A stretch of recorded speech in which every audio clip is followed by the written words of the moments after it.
Pag-usapan po natin mga 5 dapat gawin tapos mag-blood test o habang nagba-blood test. Number 1, bawal mo i-rub or i-scratch yung site. Okay? Bawal galaw-galawin yung area.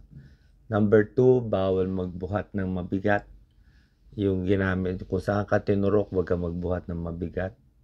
Number 3, ito, malito, ginagawa ko dati.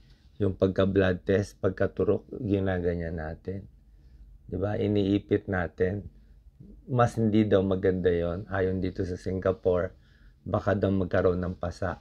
Dapat pagka-press, nakaganyan ka, naka-open. Okay? Habang tinuturok, okay, habang nakapasok pa yung needle, bawal galaw-galawin yung kamay. Okay, huwag mo galaw-galawin habang nakaturok. Bawal din itigas yung braso. Okay, bawal mo itigas. Dapat naka-relax ka lang, relax. Kasi pag nagba-blood test, lalo mo tinitigas, mamaya anong mangyari sa needle, mas masakit. Diba, kawawa naman kayo. Mamaya tumabingi pa yung needle sa loob, hindi natin masabi. Okay, so yan mga bawal gawin habang nagpa-blood test. Tatandaan niyo ito, mahalaga. Ano naman mga dapat gawin? Ganito lang, hinga malalim, breathe deeply. Yan.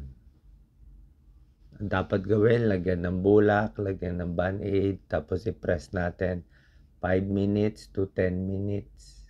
Okay? 5 minutes to 10 minutes naka-press. Okay? Paano gagawin kung nag-bleeding, nagka-problema? So, pag nagkaroon ng bleeding, dapat press mo mas matagal pa, 10 minutes, 15 minutes. Diba? May bulak yan, nakaganyan yan.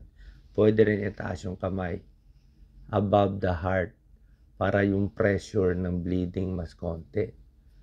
Okay? At syempre, hingi tayo ng tulong doon sa technician na gumawa nito. At dagdag ko pala, pwede lagyan ng ice pack. I-ice pack natin. Okay? So, sana nakatulong itong video. Mga dapat gawin at bawal gawin habang at tapos mag-blood test. Salamat.